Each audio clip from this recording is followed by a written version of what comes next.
こ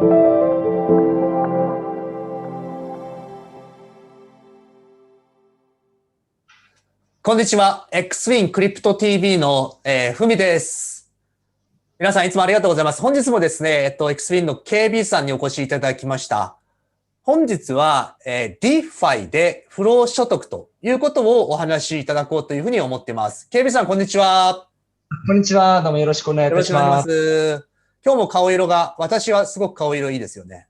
ありがとうございます。ふみさんには負けます。よろしくお願いします。じゃあ、DeFi で不労所得ということで少しはい。解説をいただければというふうに思います。よろしくお願いします。スライドを出していただければと思いまはい。す。はい。こちらですね、ネファイで、不労所得っていうところで、この不労所得っていう言葉が結構、人気と言いますか、引っかかるな部分があるんですけれども、皆さんやっぱこういったところにやっぱ興味があるっていうところで、注目されているのかなと思っております。なるほど。はい。はい。で、これ、まずこの DeFi で不労所得なんですけれども、何が魅力的かっていうところなんですが、やはりもう高い年率利回りですね。はい。もうリターンというか、パーセンテージがですね、ものすごく高いというところで、注目を集めておりましてですね、これはうん。APY って言うんですけれども、次のスライドを言ってもらってもよろしいでしょうか。はい。これですね、今 DeFi って、50% でも物足りないとか言われてましてですね、100%、200%、もう1000%あるっていうところで、うーん。もう100%ぐらいないと最低ダメだよね、みたいな感じで言われてはいるんですけれども、この API10% というのは、今のその既存金融でも、ものすごく高いレベルなんですね。はい。で、それを、単利複利っていう考え方で、まず複利っていうのがあるんですけれども、これはうん。どういう考え方かと言いますと、次の年に1.1%、10%ですね、なる。その次は、儲かった分をさらに10%で回すというところで、すべてを含めて、10%ずつ増やしていくという考え方なんですけれども、はい。で、こちらの、グラフ見てもらえればですね、私今43歳なんですが、うん。あの青のチャートがですね、単利での考え方、1年で10%儲かるっていう考えですね。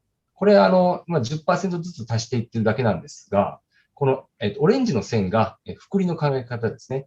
1年目は10%、2年目はその儲かった分に対してさらに10%というところですね。これは長期的に見ると、ディファイで少ないと言われている10%でも、もう、年を経るにつれてですね、80歳ぐらいになるにつれてですね、こんなにもですね、30倍、35倍にも膨れ上がるという計算になります。うはい。ーん。すごいですね。単利で回すのと複利で回すのっていうのは、こんなにはい。差がつくんですね。そうですね。はい。で、やはりこういった安定的なパーセンテージで、長期間運用するっていうのはすごく大事なことなのかなと思ってましてですね。はい。うーやはりん。長期になればなるほど、そのインパクトっていうのはとてつもなくでかいというところになります。なるほど。こはい。れ APR10% 回した状況でもこうなんで、今のディファインの世界っていうのは、もう10%でなんて低いなんていうふうに思われる。ただ、そうです。やっぱり、その、ディファイの世界っていうのは APR が変わったりしますもんね。下がったりしますもんね。ずーっと100%っていうことは、まあ、ほぼないとは僕は思ってるんですけど。と思ってますね。はい。なので、その持続可能性といいますかですね、そういったところっていうのはやっぱり、考えていかないといけないのかなと思っております。はい。ちなみに、この なるほど。APR と API の違いっていうのはですね、APR が、単利っていう考え方、アニュアなるほど。ルパーセントなんですね。APY が、イールドっていうことになります。これはちょっと一つなお勉強という感じですかね。なるはい。ほど。そうですね。うん。はい。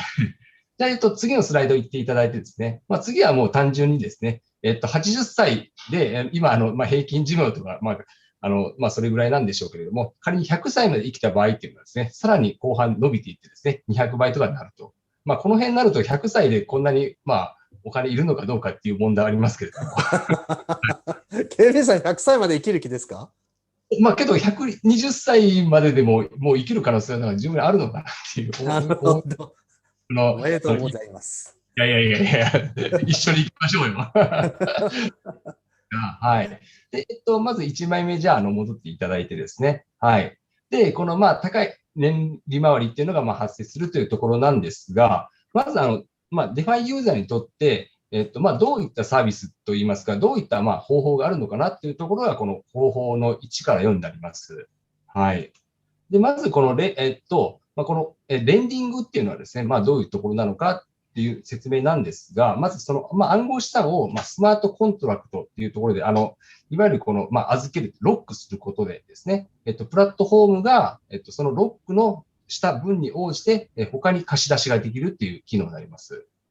はい。いわゆる、あれですね、誰かに貸して、金利を得るという、そういった考えなんですけども、それが自動、はい、プラットフォーム上でできるという考え方ですね。なるほど。はい。これはストレートに、皆さん理解できるのかなと思っております。なるほど。はい。で、二つ目がステーキングっていうところでして、これ用語はちょっととっつきにくいんですけれども、これは何かと言いますと、銀行の貯蓄口座と同じな。なるほど。はい預けて、銀行で、その利子がですね、発生しますけれども、それと同じように、そのデファイのプラットフォームで利子が発生するというところになります。はい。なるほど。これなぜ、利子が発生するのかなっていうところなんですけれども、当 X イン、ガチ法といえば X インって言われておりますけれども、はい。やはりずっとトークン持ってもらいたいなっていうところの意図がありましてですね、提供しているプラットフォームが、その自分たちのトークンを持っていただくと、謝礼として、金利ということでリターンをお返ししますよというところになります。はい。なので、このステーキングっていうのは、例えばその、ユニスワップであれば、ユニだとかですね、パンケーキスワップであればケーキ。これは、ステーキングすると、リターンが得られるというところですね。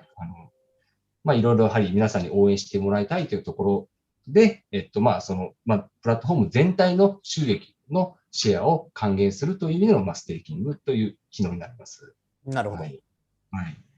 で、三つ目が、その流動性の提供者になるっていうところなんですけれども、はい。これが、例えばその、トークンを交換する時のその流動性ですね。今までと言いますが、これまでの既存金融では、マーケットメイキングをシステム的に作って、するんですけども、それが自動でできてしまうというのは、皆さんご存知の通り、この DeFi の機能なんですけれども、こういったサービスを自分たちでやれば、その分の、例えば他のユーザーが買ったり売ったりとした、そういった手数料とかで、リターンを得られるというところですね。はい。なるほど。こういった機能を、利用することで、ユーザーにとって不労所得ですね。もう自動でプログラミングできてますので、実際に、自分たちで、指値とか出してですね、マーケットにパソコンの前に座ってですね、やることなしに、自動でこういった、流動性を供給することでリターンを得られるという、そういった機能になります。なるほど。はい、そうですね。で、さらにこの4つ目ですね、このイールドファーミングなんですけれども、これが、この流動性提供で、LP トークンというのを発行するんですけれども、はい。この LP トークンをさらに、ロックさせるんですね。ステーキングさせる。2段階、2段階で預けることができるというところ。それでさらに、リターンを得られるというところですね。はい。この高リターンの、原子といいますか、元の、何が、元になっているのかなっていうところなんですが、これって、今まで、既存がやっていたことを、もうプラットフォーム上でできるというだけになります。はい。ただ、この既存企業で、やってることっていうのはものすごく大変なことで、例えば、お客さんが、注文、ありましたら、電話とかで注文を受けるわけなんですね。そういった人件費が発生するだとかですね。はい。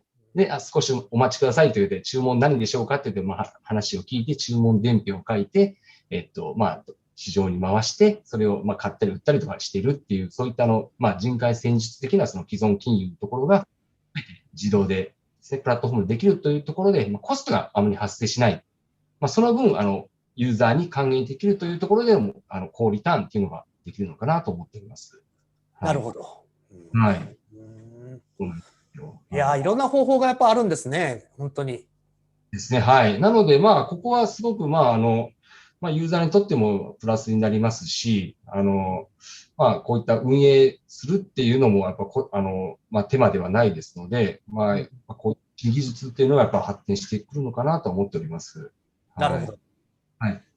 こちらのクリプトを訪ねて3000人の第789話でですね、詳細書いておくので、こちらちょっと見ていただけ、私これ、なんですかね、取ってきた翻訳版をちょっと載せててですね、なるほどと思って勉強しながら書いてるというところですので、はい。